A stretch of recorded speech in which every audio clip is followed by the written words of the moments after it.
നമസ്കാരം. രാഹുൽ മാങ്കുട്ടൽ കേസിലെ അതിജീവിത നൽകിയ വ്യാജ പരാതിക്കെതിരെയുള്ള തന്റെ പരാതി ഡിജിപി സ്വീകരിച്ചുവെന്ന് പ്രതികരിച്ച് രാഹുൽ ഈശ്വർ രംഗത്ത്. ഹൈക്കോടതിയിലേക്ക് നീങ്ങുകയാണെന്നും രാഹുൽ ഈശ്വർ ഫേസ്ബുക്ക് പോസ്റ്റിലൂടെ കുറിച്ചു. വ്യാജ പരാതി പ്രളയം നമ്മുടെ നാട്ടിലുണ്ട്. പുരുഷന്മാരെ കള്ളക്കേസിൽ കുടുക്കുന്ന ഒരുപാട് പേരുണ്ട്. അവർക്ക് കൂടി വേണ്ടിയാണ് ഈ പോരാട്ടം. ഹൈക്കോടതിയിലേക്ക് മുൻകൂർ ജാമ്യം കൂടി തേടി മൂവ് ചെയ്തിട്ടുണ്ട്. ഒരു വ്യാജ പരാതിയിന്മേൽ 16 ദിവസം കിടന്ന വ്യക്തിയാണ് താനെന്നും ഇനി ഒരു പുരുഷനെയും കള്ളക്കേസിൽ കിടത്തി ജയിലിൽ ഇടാനുള്ള സാഹചര്യം ഉണ്ടാക്കരുതെന്നും രാഹുൽ ഈശ്വർ പ്രതികരിച്ചു. രാഹുൽ ഈശ്വറിന്റെ ഫേസ്ബുക്ക് പോസ്റ്റ് ഇങ്ങനെയാണ്: വ്യാജ പരാതിക്കെതിരെ പോലീസ് ഡിജിപി എന്റെ പരാതി സ്വീകരിച്ചു. ഹൈക്കോടതിയിലേക്ക് നീങ്ങുന്നു. രാഹുൽ ഈശ്വർ. വ്യാജ പരാതി പ്രളയം നമ്മുടെ നാട്ടിലുണ്ട്. പുരുഷന്മാരെ കള്ളക്കേസിൽ കൊടുക്കുന്ന ഒരുപാട് പേരുണ്ട്.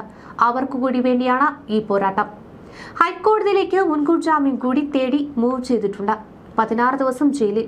ഒരു വ്യാജ പരാതിയിൽ കിടന്ന വ്യക്തിയാണ് ഞാൻ. ഇനി ഒരു പുരുഷനെയും കള്ളക്കേസിൽ കിടത്തി ജയിലിൽ ഇടാനുള്ള സാഹചര്യം ഉണ്ടാകുന്നതെന്നാണ് രാഹുൽ ഈശ്വർ കുറിപ്പായി പങ്കുവച്ചത്. അതേസമയം രാഹുൽ മാങ്കുട്ടൽ കേസിലെ പരാതിക്കാരിയെ സോഷ്യൽ മീഡിയ വഴി വീണ്ടും അപമാനിച്ചുവെന്ന പരാതിയിൽ മുൻകൂർ ജാമ്യം തേടി രാഹുൽ ഈശ്വർ നൽകിയ ഹർജി ഹൈക്കോടതി ഇന്ന് പരിഗണിക്കും. സമാനമായ കേസിൽ റിമാൻഡിലായിരുന്നു രാഹുൽ ഈശ്വർ. ജാമ്യത്തിൽ ഇറങ്ങിയ ശേഷം വീണ്ടും യുവതിക്കെതിരെ രാഹുൽ ഈശ്വർ വീഡിയോ പങ്കുവച്ചുവെന്നാണ് പുതിയ പരാതി. എന്നാൽ ആദ്യ കേസിന്റെ ജാമ്യ വ്യവസ്ഥ ലംഘിച്ചിട്ടില്ലെന്നും വസ്തുതകൾ മാത്രമാണ് താൻ പറഞ്ഞതെന്നുമാണ് രാഹുൽ ഈശ്വറിന്റെ വാദം. തന്റെ യൂട്യൂബ് ചാനൽ വഴി താൻ പറയുന്ന കാര്യങ്ങൾ തന്റെ വീക്ഷണമാണ് പങ്കുവെക്കുന്നതെന്നും പരാതിക്കാരെ അപമാനിക്കുകയോ ഭീഷണിപ്പെടുത്തുകയല്ല ചെയ്യുന്നതെന്നും രാഹുൽ ഈശ്വർ പറയുന്നു. രാഹുൽ ഈശ്വറിനെതിരെ സംസ്ഥാന സർക്കാരിന്റെ നിലപാട് ഇന്ന് കോടതി തേടും. ഇതിനിടെ നിയമസഭാ തെരഞ്ഞെടുപ്പ് സ്ഥാനാർത്ഥിയാകുവാൻ തയ്യാറാവുകയാണ് രാഹുൽ ഈശ്വർ. മധ്യ തിരുവിതാംകൂറിലെ മണ്ഡലങ്ങളിൽ മത്സരിക്കാൻ താല്പര്യമുണ്ടോ എന്നൊരു രാഷ്ട്രീയ പാർട്ടി ചോദിച്ചുവെന്നാണ് രാഹുൽ ഈശ്വർ ഒരു മാധ്യമത്തോട് പ്രതികരിച്ചത്. കോൺഗ്രസിന് വേണ്ടി മത്സരിക്കാനുള്ള താല്പര്യമാണ് രാഹുൽ ഈശ്വർ പരോക്ഷമായി തന്നെ സൂചിപ്പിച്ചത്. പുരുഷന്മാരുടെ അവകാശങ്ങൾക്ക് വേണ്ടിയുള്ള പോരാളി എന്ന നിലയിലാണ് രാഹുൽ ഈശ്വർ ഇപ്പോൾ നിറഞ്ഞു നിൽക്കുന്നത്. ഇതിന്റെ പേരിൽ അതിജീവിതയെ അധിക്ഷേപിച്ചെന്ന് കേസിൽ ജയിലിലും കിടന്നു.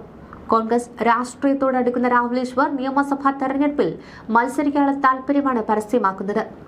മധ്യ തിരുവിതാംകൂറിലെ സീറ്റുകളിൽ മത്സരിക്കാനുള്ള താല്പര്യമാണ് ഒരു രാഷ്ട്രീയ പാർട്ടിയിലെ ചിലർ തന്നോട് തേടിയിരിക്കുന്നതെന്നും കോൺഗ്രസ് എന്ന് പറയാതെ രാഹുൽ സൂചിപ്പിച്ചു. വരുന്ന നിയമസഭാ തെരഞ്ഞെടുപ്പിൽ CPM തോൽക്കണമെന്നും കോൺഗ്രസ് വിജയിക്കണമെന്നും പറയുന്ന രാഹുൽ ഈശ്വർ ലക്ഷ്യമിടുന്നത് നിയമസഭയിലേക്ക് ഒരു സീറ്റാണ്. എന്നാൽ രാഹുൽ മാങ്കൂട്ടത്തിൽ വിഷയത്തിൽ മാങ്കൂട്ടത്തിന്റെ പരസ്യമായി പിന്തുണച്ച് രാഹുൽ ഈശ്വറിനെ കോൺഗ്രസ് സ്ഥാനാർത്ഥിയാക്കുമോ എന്നാണ് ഇനി അറിയേണ്ടത്.